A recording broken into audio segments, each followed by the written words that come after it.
Hello. If you're able to, please close your eyes. Take a deep breath in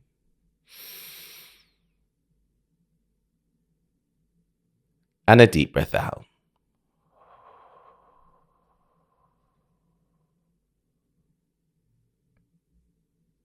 Relax your shoulders.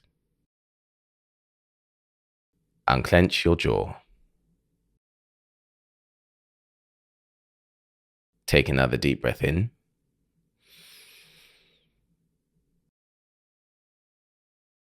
And another breath out.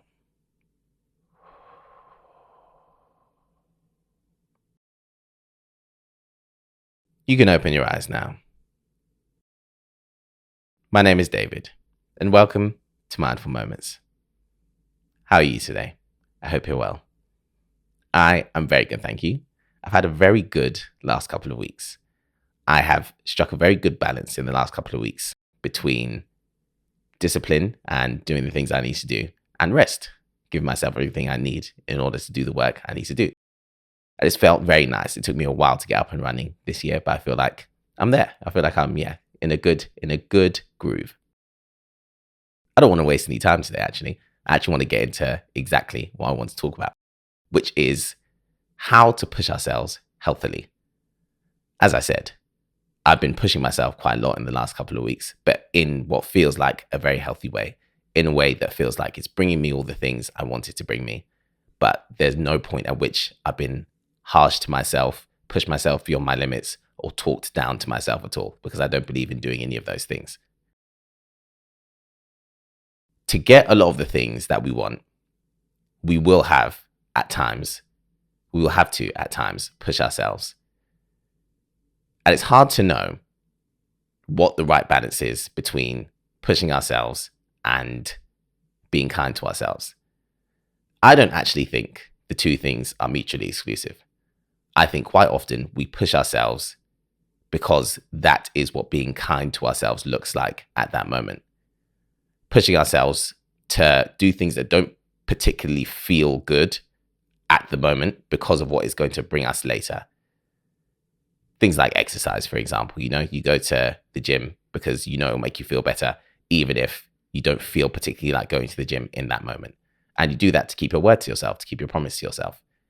Keeping your word to yourself is something I believe very strongly in. I believe that if I'm able to keep my word to myself, it shows me unequivocally that I matter at all times.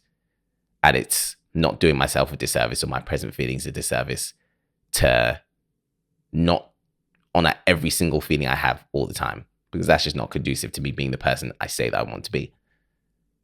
So where is the balance?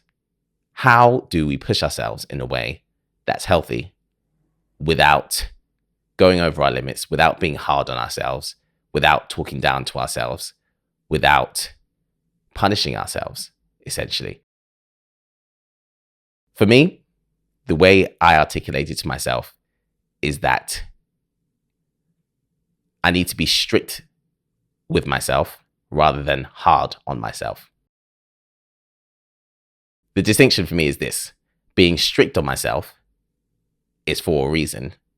Being hard on myself has a root cause. The root cause of me being hard on myself is when I feel like I've made a mistake, or unhealthy voices or behaviors or habits making me feel like I need to talk down to myself, or making me feel like being harsh to myself. And I have long believed that bullying yourself into being better doesn't work. You can be really hard on yourself or really harsh to yourself and see a short-term result from that.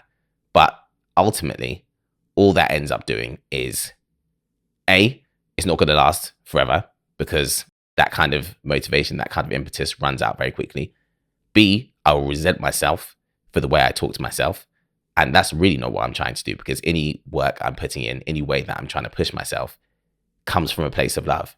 So I can't enact it from a place of harshness and anger. And C, if I bully myself into doing the things that I need to do, I will resent the thing that I need to do even more, and it'll be even harder for me to do. It's good to acknowledge when I'm being hard on myself, because it highlights an area for healing. It highlights an area for consideration, and it shows me a reason why I feel a certain way towards myself, or I'm inclined to talk to myself in a certain way. But being hard on myself generally serves no function, especially because by the point by which I'm harsh on myself, I've already made the mistake. So being hard on myself isn't really doing anything to solve it. Being strict with myself has a reason. Being hard on myself has a root. It's important to understand the roots, but in order to move forwards, it's important to lean towards reason. When I want to do something or accomplish something, or when I want to push myself to do something, it's important that I know how to be strict with myself in certain moments. And when I say that, all that means is sometimes putting how I feel in the moment to the side to do the things that I know I need to do. Even that sounds like I'm ignoring or invalidating my feelings. It's not. All I'm doing is being able to see my greater desires and work towards those with the small sacrifice of putting aside my momentary feelings, addressing how I feel overall rather than addressing how I feel in that moment.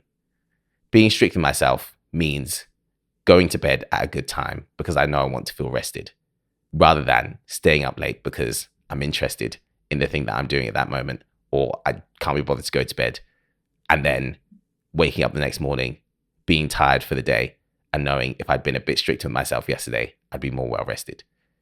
Being strict with myself means getting up and cooking lunch when I know I need to eat lunch so my body is fueled and so I'm nourished and ready for the afternoon's activities, rather than sitting down because I can't be bothered to get up and cook. That's what being strict with myself is. And the best thing about all those things is I love to sleep. I love to wake up and feel like I've had a good night's sleep. I love to eat. I love to eat a good meal that I've cooked for myself. And I will feel satisfied after I put aside that momentary emotion. If I don't go to sleep at the time I should go to sleep, and I wake up the next morning and I feel tired, the worst thing I could possibly do for myself in that situation is say, you idiot, should have gone to sleep earlier, and be in a bad mood and kick myself all day. Because now on top of being tired, I'm being hard on myself and making that day even harder. When it comes around to the evening and it's time to go to bed again, I've had a day of feeling miserable and I take myself to bed, but not in a very good emotional space at all. The mistake has already been made.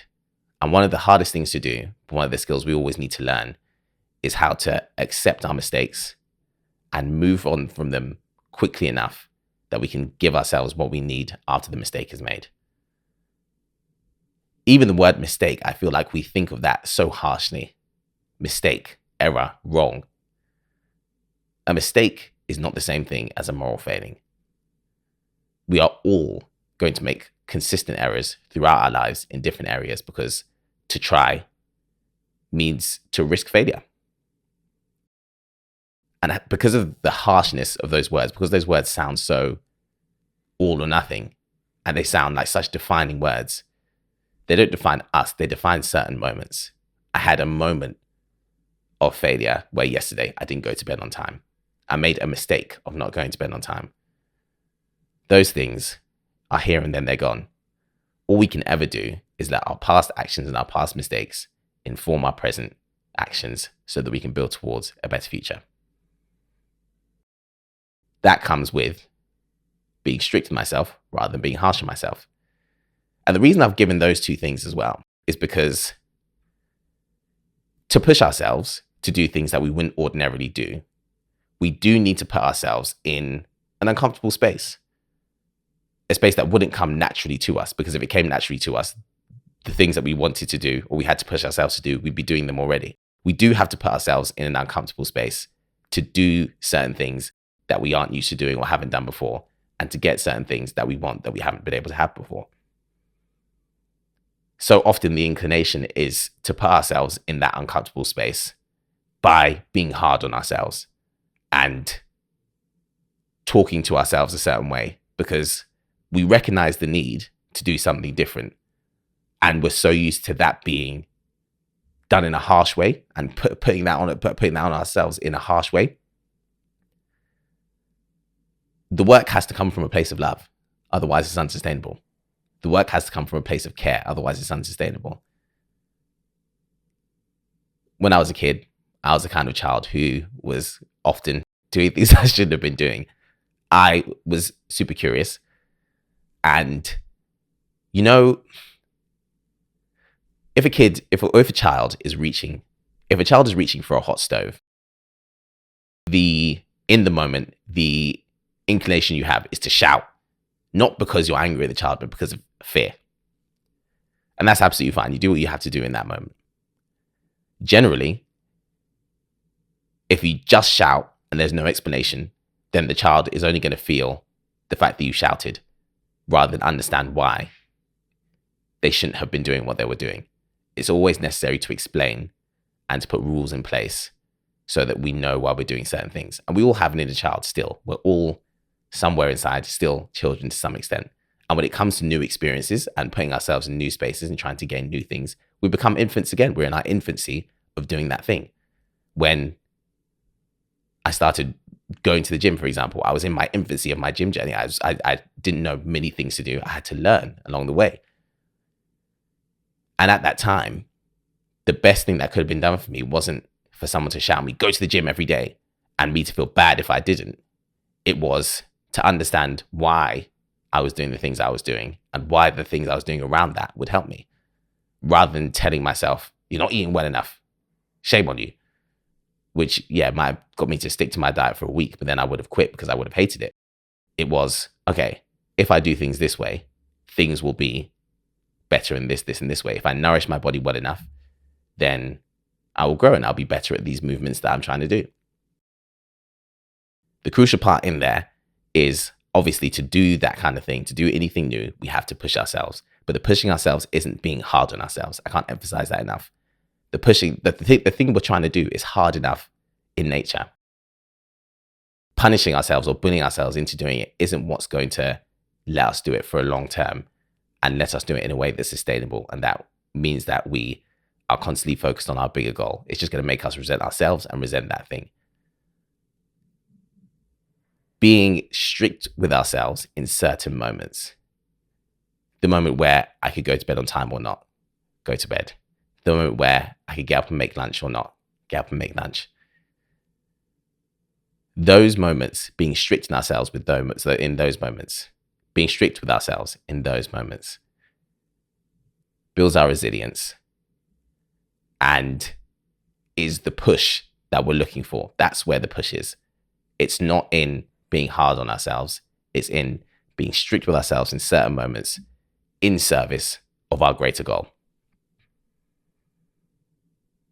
One of the biggest parts on the journey of learning these things and applying these things, which is a journey I will constantly be on, is learning how to accept my mistakes and the things that I've done wrong.